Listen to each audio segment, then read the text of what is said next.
Welcome to the Daily History Chronicle. Each day, we travel back to discover a pivotal moment that changed the world. These aren't just dates and facts. They're stories of courage, conflict, innovation, and consequence that still echo through our lives today. Are you ready to explore? Let's see what happened on this day in history. Good morning and welcome to today's episode. I'm Richard Backus, publisher of University Teaching Edition, and each day I invite you to join me as we reflect on a significant moment from our shared past. Today is December 30th, and we're looking back 103 years to December 30th, 1922, when representatives from Russia, Ukraine, Belarus, and the Transcaucasus gathered in Moscow to officially establish the Union of Soviet Socialist Republics, the USSR. What began as a revolutionary promise to create a workers' paradise would become one of the 20th century's defining political experiments, lasting 69 years before collapsing on, remarkably, December the 25th, 1991. Both the birth and death of the Soviet Union happened in the last week of December. Here's what fascinates me about this moment. The USSR was founded on extraordinary promises, ending exploitation, creating equality, and building a society in which workers controlled the means of production. Those promises attracted millions of believers worldwide, yet the reality became something drastically different. Authoritarianism, mass murder, economic failure, and ultimately collapse. The gap between the promise and the reality tells us something crucial about political idealism, about how revolutionary movements transform into the very systems they opposed, and about why understanding this history matters as we debate government's role in society today. So how did we get from the 1917 revolution to the 1922 formation of the USSR? What did the Soviet experiment achieve? And what horrors did it commit? And what does its rise and fall teach us about human nature, political systems, and the dangers of both utopianism and cynicism? Let's explore this pivotal moment and discover how it continues to shape our world today. Russia in 1917 was collapsing. World War I had killed millions of Russian soldiers, devastated the economy, and exposed the incompetence of Tsar Nicholas II's government. Food shortages plagued cities. Soldiers were deserting. Revolution was inevitable. The only question was what would replace the old order. In February 1917, mass protests in Petrograd, St. Petersburg, forced the Tsar to abdicate, ending 300 years of Romanov rule. A provisional government took over, but it continued Russia's involvement in the war, a catastrophic mistake. In October 1917, November by the modern calendar, Vladimir Lenin and the Bolsheviks seized power in what they called the October Revolution. Lenin promised peace, land and bread, end the war, redistribute land to peasants, feed the cities. He promised to build a socialist state where workers, not capitalists or aristocrats, would control society. But first came the Civil War. From 1918 to 1922, the Bolshevik Reds fought the anti-Bolshevik Whites, various nationalist movements, and foreign intervention forces from Britain, France, the United States, and others who feared communism spreading. The Russian Civil War killed an estimated 7 to 12 million people through combat, terror, disease, and famine. Both sides committed atrocities. The Bolsheviks executed the Tsar and his entire family in July 1918.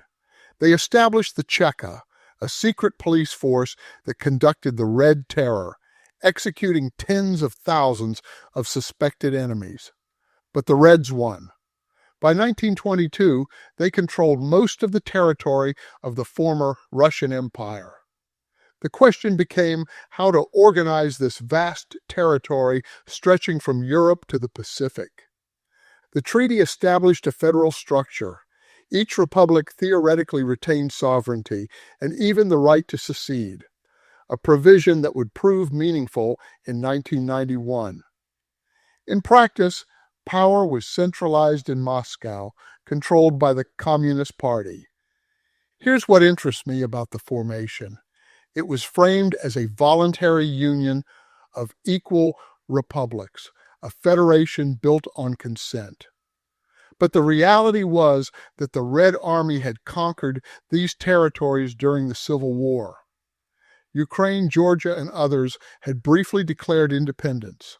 The Soviets forcibly reincorporated them. The USSR presented itself as an anti-imperialist alternative to Western empires. But was it? Or was it simply the Russian Empire renamed, with communist ideology replacing Orthodox Christianity as the unifying force? Lenin himself wrestled with this question. He understood the contradiction between communist internationalism and Russian dominance. He tried to structure the USSR to preserve some regional autonomy. But he was already ill by 1922. The strokes that would kill him in 1924 had begun. The man who would shape the USSR's future was already consolidating power. Joseph Stalin, the General Secretary of the Communist Party.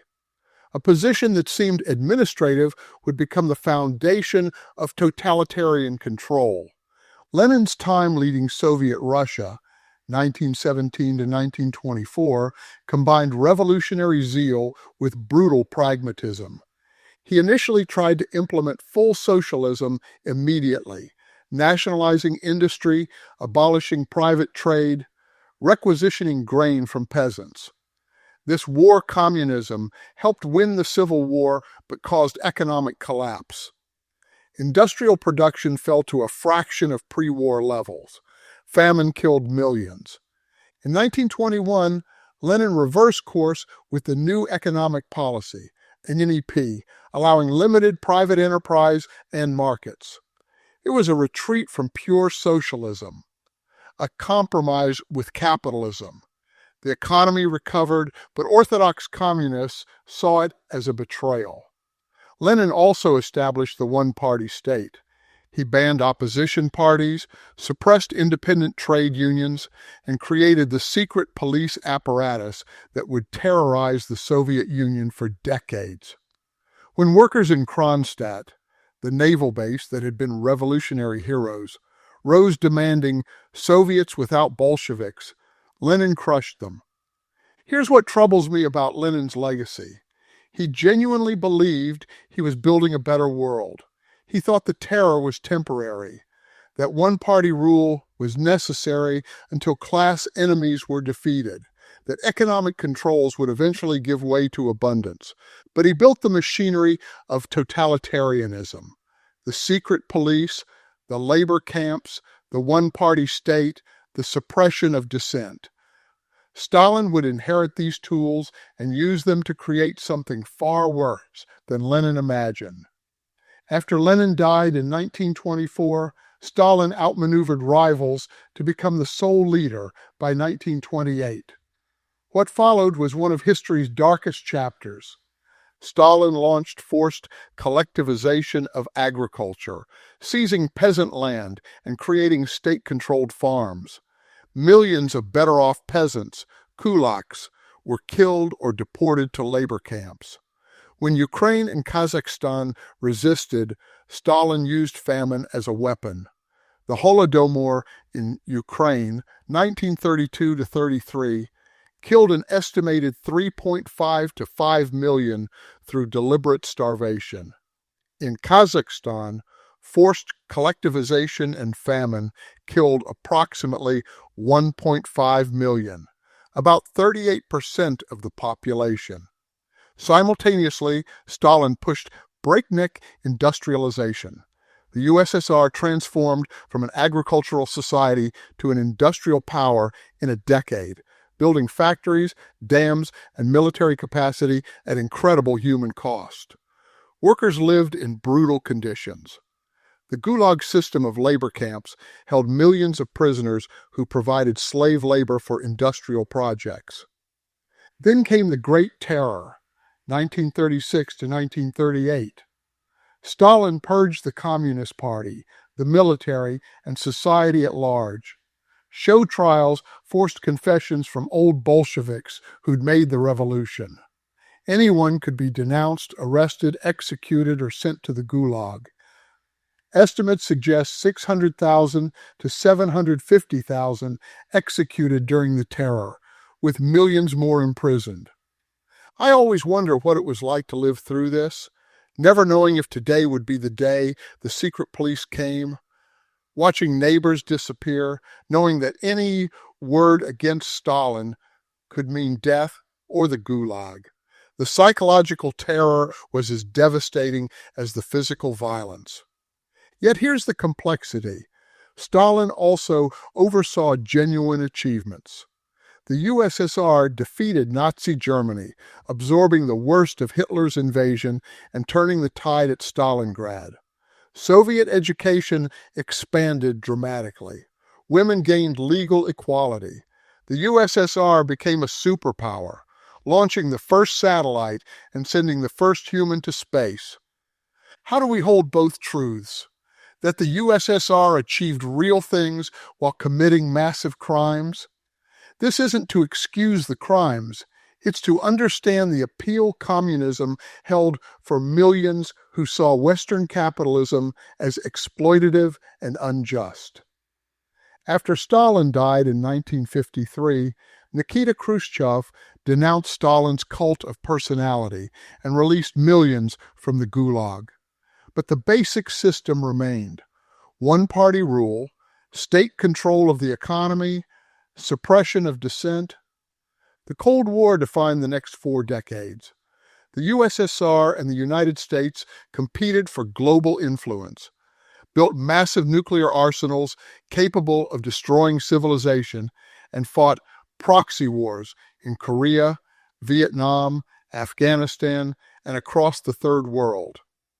The arms race drained both economies, but especially the Soviet Union's. Despite its size and resources, the USSR's centrally planned economy grew increasingly inefficient. Innovation stagnated. Consumer goods remained scarce and of poor quality. The population grew cynical about communist promises. By the 1980s, the system was failing. Mikhail Gorbachev tried to reform it with glasnost, openness, and perestroika, restructuring. Instead, reform revealed how hollow the system had become. When Gorbachev allowed criticism, decades of repressed grievances exploded. When he allowed market reforms, the planned economy collapsed. The Soviet Union's collapse left complex legacies.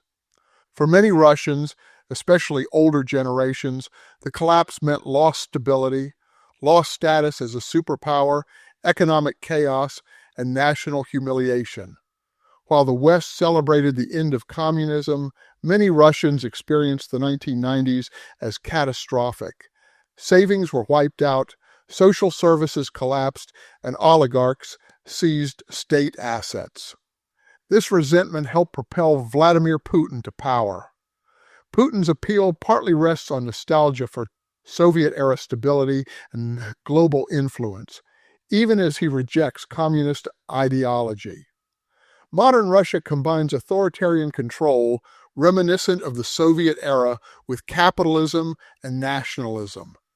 Ukraine, Georgia, the Baltic states, and other former Soviet republics charted different paths.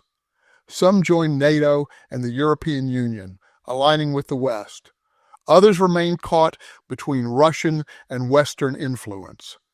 The 2014 Russian annexation of Crimea and the 2022 invasion of Ukraine show that the USSR's collapse didn't resolve the territorial and national questions it had suppressed. The Soviet experiment continues to shape political debates today, often in unhelpful ways. Some on the left romanticize the USSR, emphasizing its achievements while downplaying its crimes. They point to free healthcare, guaranteed employment, rapid industrialization, and the defeat of fascism. They argue that real socialism was never tried, that Stalin betrayed Lenin's vision, and that with better leaders it could have worked. Others use the USSR to dismiss any government intervention in the economy. They argue that all socialism leads to Soviet-style totalitarianism, that any public program is a step toward the Gulag, and that the USSR proved the government action always fails. Both positions misuse history. The USSR teaches us that utopian promises can lead to dystopian realities, that concentrating power to achieve noble goals still concentrates power, which will be abused, that economic systems can't be separated from political systems. Central planning requires authoritarian control, that revolutionary movements often create new forms of oppression rather than liberation. But the USSR doesn't prove that all government action leads to tyranny, any more than Hitler's Germany proves that all nationalism is genocidal. Context matters. Democratic accountability matters. The specific institutions and safeguards matter. First, intentions don't excuse outcomes. Lenin genuinely believed he was building a better world. Many Bolsheviks were sincere idealists who thought temporary authoritarianism would lead to eventual freedom.